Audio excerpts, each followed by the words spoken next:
country living. I grew up in a mud-wood 2-room house that I shared with 11 brothers and sisters and 3 parents. The 2 rooms we shared also connected to something like a veranda. There was a storeroom attached to the house with a summer room above it, only much more primitive. We were forced to sleep there whenever the humid summer months became overbearing. We would all 15 of us sleep on the floor, covered with mosquito nets. Traditional Taleshi homes were made of timber and mud mixed with hay, and the poorest families would have to cover their roofs with rice straw, which is the cheapest material available. The rich and middle-class families covered the roofs of their houses with wooden sheeting, tiles, and sheet metal. Storms would often blow away the hay with which my father thatched our roof, and rain would come pouring down into our house. Our financial difficulties prevented my father from ever fixing our roof properly. On rainy days, we placed all our pots and bowls under the leaking ceiling to keep the rooms as dry as we could. Our family owned a small rice farm, which did not have good soil and sadly never produced enough to feed us. In order to meet our most basic provisions, my mother, stepmother, and older sisters were forced to work on other farms. Having enough food for our family was always a struggle. We often ate rice 3 times a day, with the rice as a side dish that could consist of walnut, yogurt, milk, butter, cheese, egg, vegetable jam, or both homegrown and wild herbs. Sometimes we could afford to have more side dishes with our rice. Rarely could we eat chicken or meat or fish with our rice. Our parents preferred to keep them for the feast days or when we had visitors.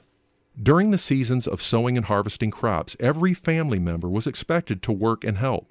While the adults were out working in the fields, the children would gather firewood, prepare meals for the entire family, and haul water from neighborhood springs or wells.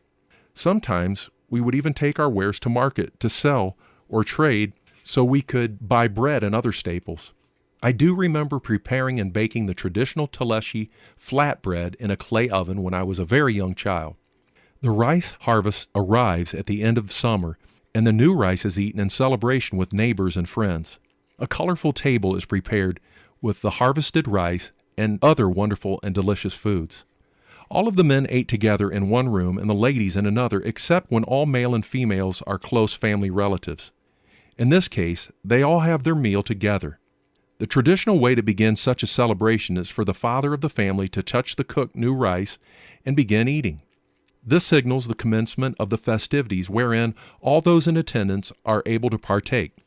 When everyone has eaten his fill, each person is expected to leave just a spoonful of food on their plate, signifying a blessing on the family for abundance and more rice than is even needed for the entire year. Many people hold their new rice celebrations in the fall. Some very rich families will wait until winter to celebrate the late summer harvest as a sign of the abundance in their lives. But families like mine, who could not afford to wait for the food, held their celebration in the last month of summer after the harvest. We children were filled with excitement during the rice feast because we could eat plenty. For centuries, Taleshis would move to their mountain homes to wait out the extremely humid and mosquito-infested summer months from the time the rice was planted until harvest. The weather was cool and pleasant in the mountains. No bugs, no humidity, only sweet, cool breezes. Taking part in the mountain retreats was wonderful and sometimes inspirational. While my father was alive, we rarely made the trip. It was only after his death that my family was able to save enough money to enjoy those wonderful mountain retreats.